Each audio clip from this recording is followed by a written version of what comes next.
What is up, players? It's Warboss Tay up in his mud. I'm getting ready for our first Only War live role-playing session this week Saturday, hosted by Ken Leonhardt and using the Roll20 website.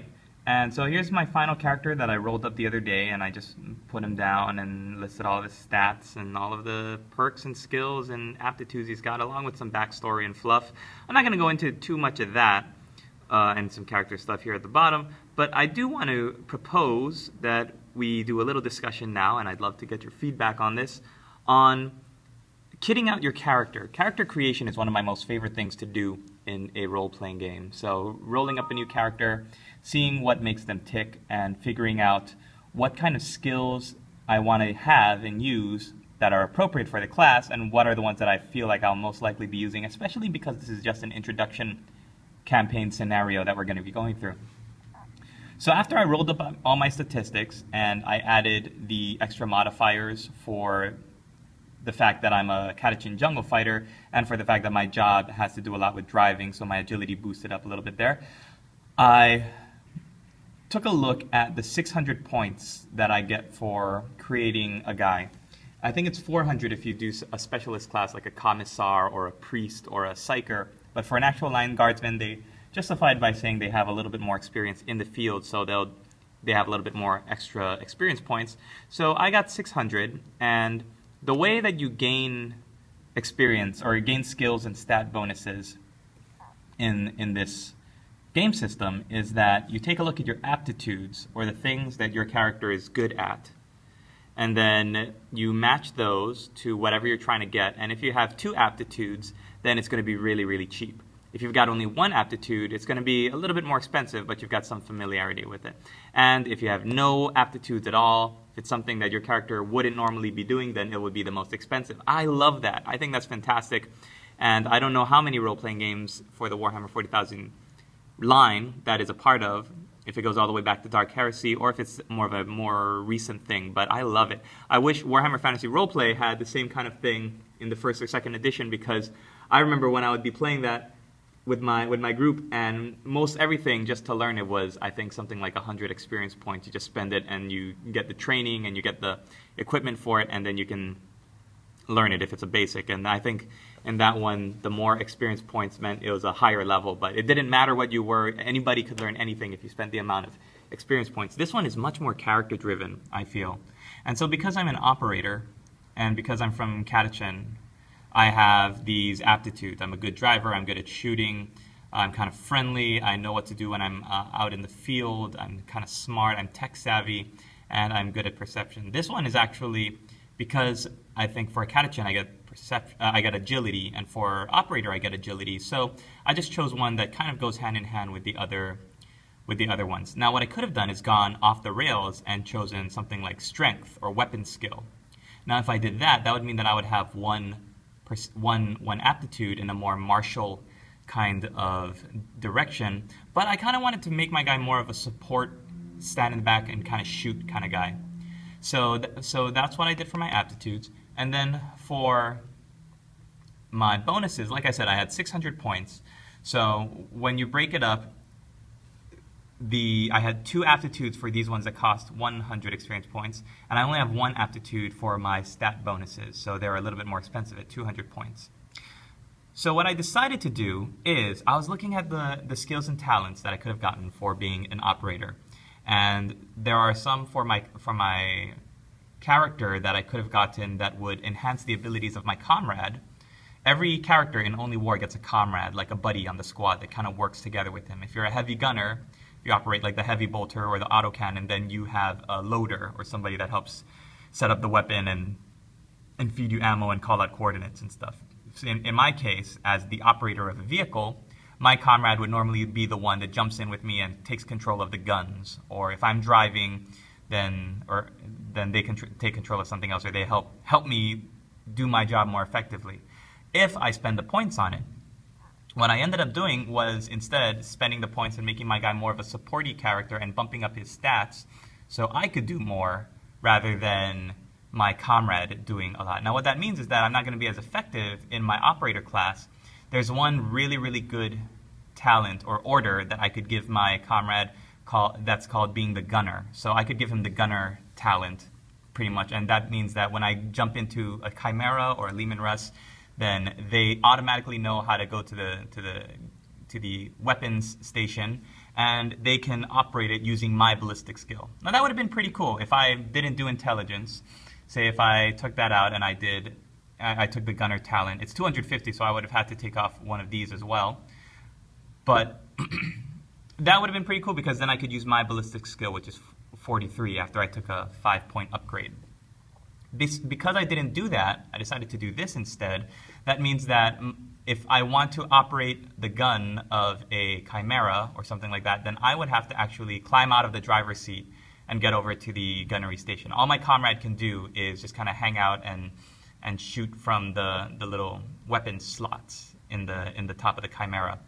Now, normally that's going to be maybe a hindrance if I'm doing like a drawn-out campaign, but because this is just an introduction adventure and hopefully it's going to be really quick, I thought maybe the 250 points could be spent a little bit more.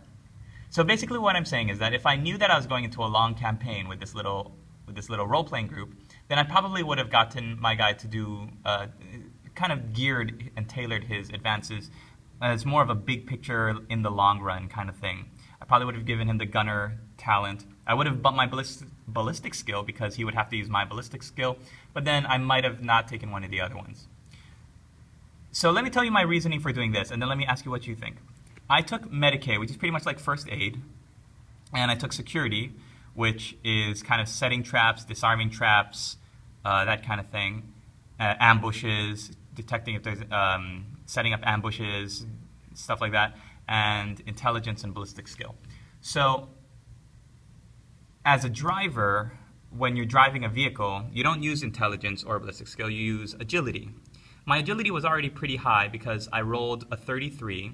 I got a +5 for being an operator or a driver, and as a catechin, I get another +3. So I have a pretty good agility already. So I decided, you know what, I don't need my first agility bonus. What I'm going to do is take these two because I see myself kind of being in a more of a support role. I'm not a strong fighter. I am not going to get up in hand-to-hand combat. I'm going to kind of stay in the back and take pot shots. And then at the end of the combat, if I have first aid or if I have this Medicae skill, then I can help our team's dedicated medic by hopefully providing a bonus to his test if I'm kind of like his assistant, because I kind of know basic first aid and a little bit more than basic first aid. I kind of know what to do so that I won't get a negative modifier if I'm rolling to try and help him heal people. Or in a worst case scenario, if we get split up or if something happens to him or if we want to treat more than one person at the same time, I can help do the first aid, whereas a basic guardsman trying to attempt first aid would have a -20 modifier because he's not trained. So because I'm trained and I know what I'm doing a little bit, I would be rolling on my basic intelligence score, which is why I bumped up intelligence. Also, my other skill, security, is, like I said, let me see if I can pull up the skill page here that kind of talks about it, is also on intelligence, which is why I took it as well. And so here you can see at the top of a skill, when you're looking at trying to increase your skills or gain more, it has aptitudes at the top, intelligence and tech. I have both of those as my aptitudes.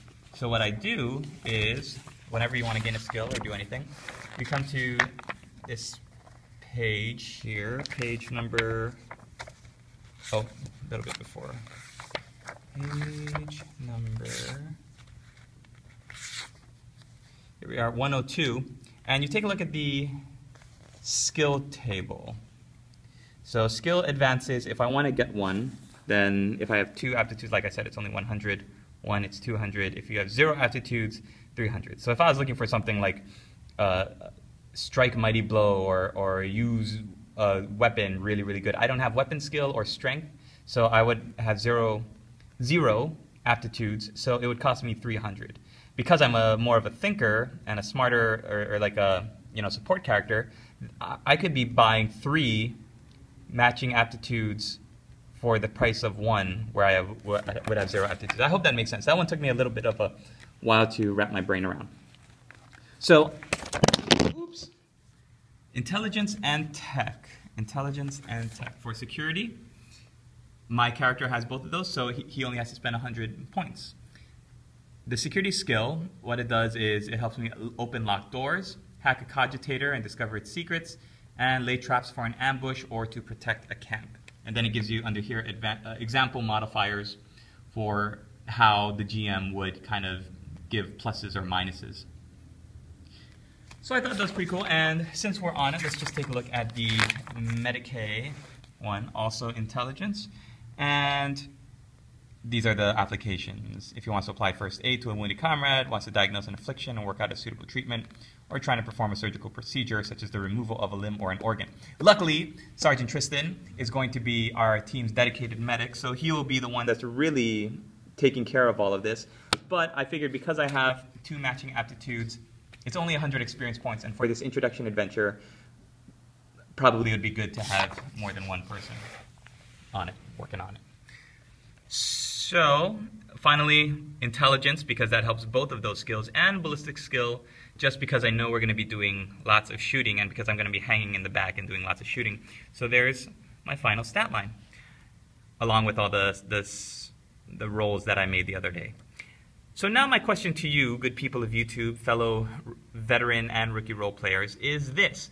Would it be better for me to have spent the experience points on this, or could I have done instead, could I have either bumped up my operate skill so I would get a bonus on any driving tests I had to make, or done something else like purchased the comrade advances, like here, to be the gunner for 250 experience points, or put that out in case the vehicle catches fire.